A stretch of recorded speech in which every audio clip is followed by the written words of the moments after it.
Okay, so let's dive in. Maybe you're picturing it now, right? Japan. Yeah, like zipping past a temple in Kyoto. Or, weaving through those vibrant Tokyo streets. Hmm. And you see those LUUP scooters, the electric ones, and the e-bikes too. They look kind of perfect, don't they? Totally. For those like shorter Yeah, distances. get right down there. See the city properly without, wearing yourself out. Exactly. It gives you that ground level feel. And, well, you're not wrong. It's a great idea. Yeah. Yeah, there's a boot. Before you just hop on and, well, go for it, Yeah. we've gathered some really crucial information. Right. Specifically with you, the foreign visitor, in mind. Think of this as like your essential heads up.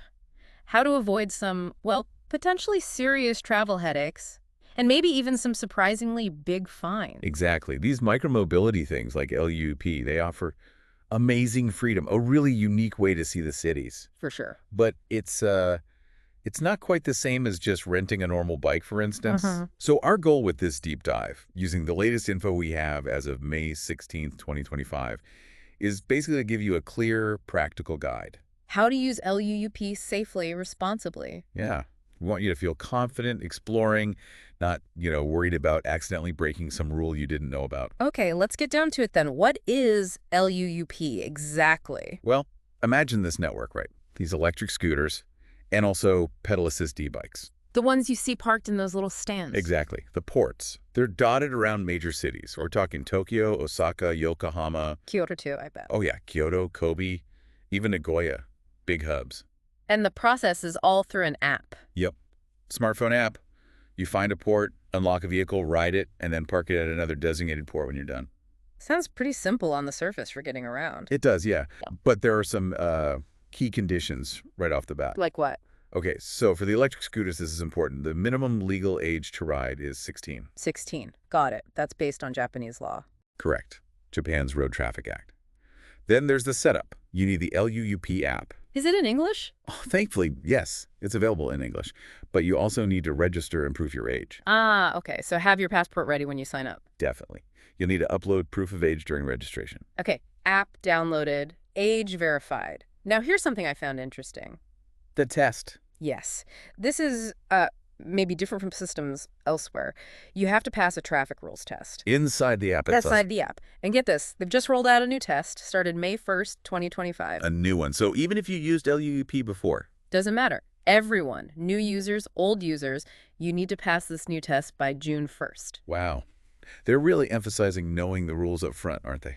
Absolutely. It really highlights this focus on, making sure everyone understands safe driving practices before they even start. It makes sense. Sort of a preventative measure. Exactly. It reflects that broader Japanese approach, maybe. Shared responsibility, safety first in public spaces, rather than just learning by making mistakes, which could be dangerous. Right. They want that baseline understanding from the get-go for everyone's safety. Okay, so you've passed the test, you're registered, you found a scooter or bike. Now what? How do you actually, ride it safely and legally? This feels like the really crucial part. It absolutely is. Let's break it down. First up, helmets. Okay, mandatory. The article says voluntary. But LUUP strongly recommends wearing one. I mean, head protection is just smart. Makes sense. Do they suggest specific types? They do, actually.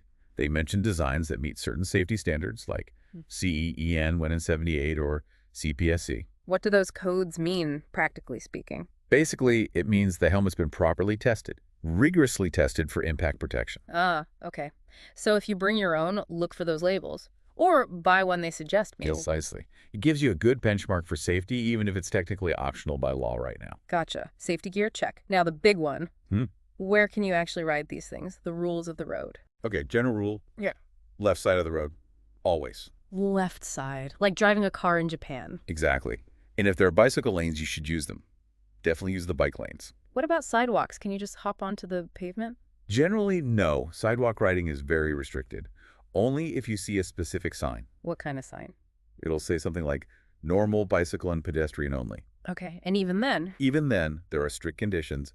Your speed has to be super slow, 6 kilometers per hour or less. That's like a slow walking pace. Wow, okay. Very slow. And pedestrians always have priority. Always. You yield to them, no question. So think of it like roads and bike lanes are the default. Sidewalks are a rare exception, and you have to be extremely careful and slow. That's a good way to put it. You're basically a guest on the sidewalk in those limited situations. And traffic lights, stop signs, obey everything, like a car. Absolutely. Red means stop. Stop signs mean a complete stop. Pay attention to speed limits posted on the roads. No cutting corners there. Nope. Violations mean fines. Japan is very strict on traffic rules. It's not just about fines, though, is it? It's about predictability, safety for everyone. Exactly. Everyone following the same rules makes traffic flow safely. Okay, what about phones? Can you check your map while riding? Absolutely not. Using your smartphone while driving is strictly prohibited. And there are fines for that, too. Yep. The article mentioned around 5,000 to 6,000 yen. Just not worth the risk or the fine. Okay, put the phone away while riding. Check. Big check. And this next one. It feels obvious, but we have to say it. Drinking. Zero tolerance. Driving a LUP scooter or e-bike under the influence of alcohol is a serious offense. Like, really serious? Yes. Big fines, potential jail time. We saw that example in the article, right? Yeah. University students facing prosecution. Yeah, that was sobering. So even one drink. Park the LUP. Find another way home. It's just not worth the massive risk. The consequences sound potentially life-changing, honestly. Not just for the trip, but beyond. Definitely. Yeah. Legal trouble in Japan is not something you want, especially as a visitor. Okay, good. So before you even start your ride, anything else? Like checking the vehicle. Yes. Quick pre-ride check. Super important. What should you look for? Squeeze the brakes. Make sure they feel solid. Check the lights. Are they working? Quick glance at the tires. Look okay. And if something seems wrong, broken light, flat tire. Don't use it. Report it in the app if possible, but definitely pick a different vehicle. Safety first. Right. Any other restrictions? Like, can you ride it anywhere out to the suburbs? No, you need to stay within the designated service area shown in the app. Ah, okay. You can't just take it on a long trip outside the city zone. Correct. The service, insurance support, it's all tied to that defined area. Also, strictly one rider per vehicle. No giving your friend a lift on the back. Yeah, absolutely not. And, common sense, if you're feeling unwell, dizzy, whatever, just don't ride. Okay. Pre-ride check, stay in the zone, one person, be feeling okay. Got it. Those checks are basic responsibility, really, for your safety and others. Okay, ride's done, you saw the sights. Now, parking, this sounds like another area where you need to be careful. Extremely careful. This is critical. You must return the vehicle to an official designated LUP port.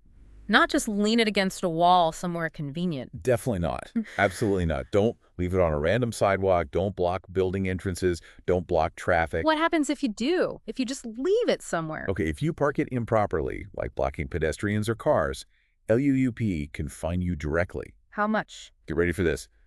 50,000 yen. 50,000. Wow. Okay, that's a very strong incentive to park correctly. It really is. It reflects how important public order and clear pathways are, especially in crowded cities. Even a small obstruction matters.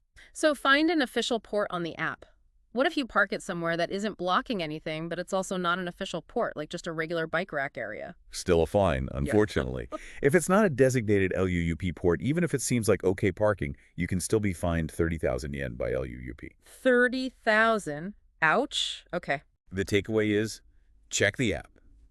Double check. Make absolutely sure you are ending the ride in a designated LUUP port shown on the map. Check, double check, triple check the app before hitting return. That 30K or 50K yen could ruin a good chunk of your travel budget. Easily. So these LUP fines, are there others besides parking? And then there are the actual legal penalties too, right? Two separate things. Exactly. There are LUP's internal penalties, part of their user agreement, and then there are legal penalties under the Road Traffic Act. Okay, what other LUP penalties are there? Well, besides the big parking ones, if you delay reporting an accident or theft involving the vehicle, or maybe you don't submit paperwork they need, Yeah. that could be another 30,000 yen fine from LUP. Okay. And what about damaging the scooter?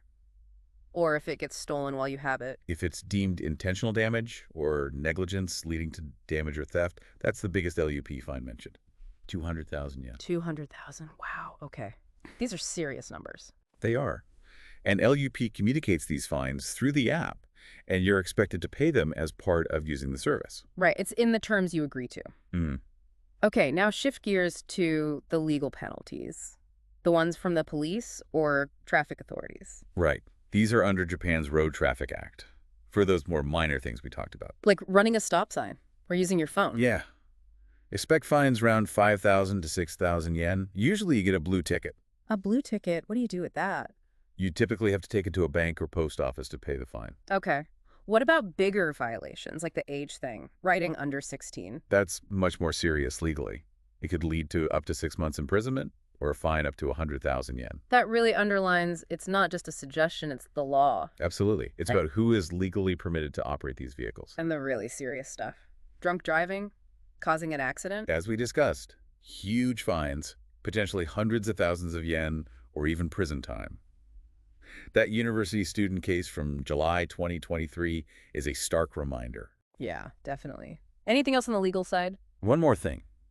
If you rack up multiple minor violations, like repeatedly ignoring signals, you might be required to attend a mandatory violator safety course. Like traffic school.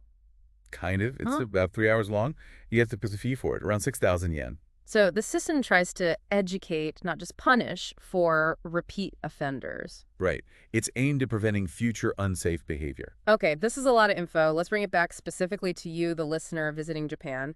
What are the key things you really need to focus on? Okay, number one, I'd say, is the potential language barrier. Right. The app's in English, but the road signs. Many will still be primarily or only in Japanese. So really lean on the English version of the LUUP app. Use their guides. The article mentioned the official LUP English website. Yes, check that out before you start writing. Familiarize yourself with common sign meanings if you can. It helps bridge that A gap. point. Second big thing. Driving on the left, if you're from a country that drives on the right. Like the US, Canada, most of Europe. Yeah.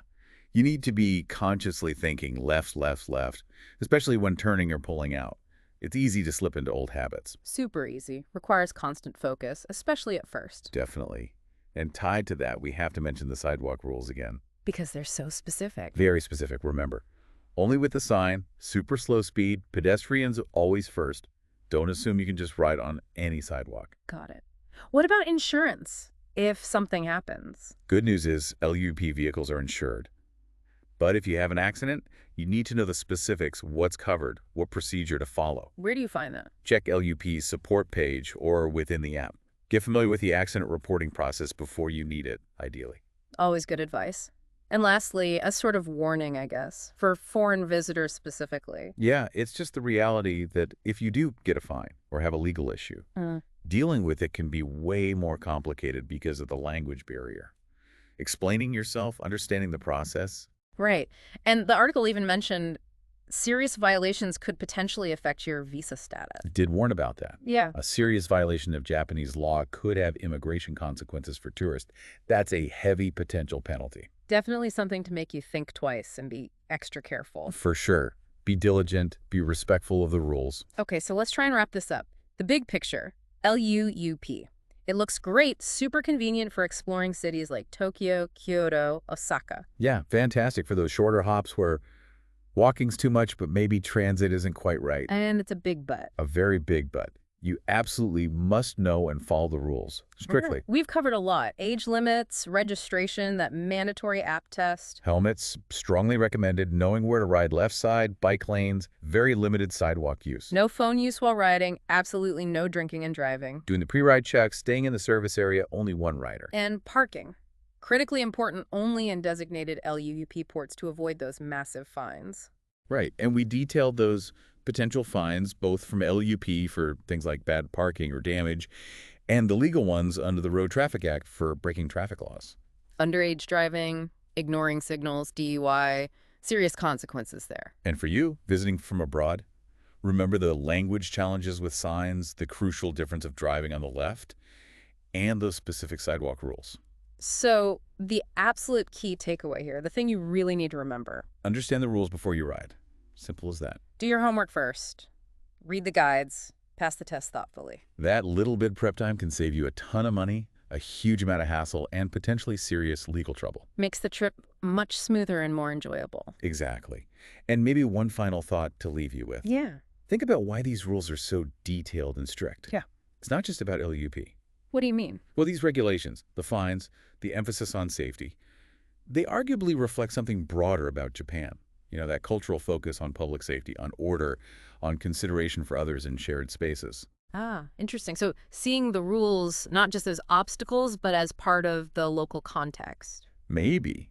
It might give you a different perspective, a deeper understanding, and encourage that extra bit of care and respect when you're using the service. Something to think about as you explore.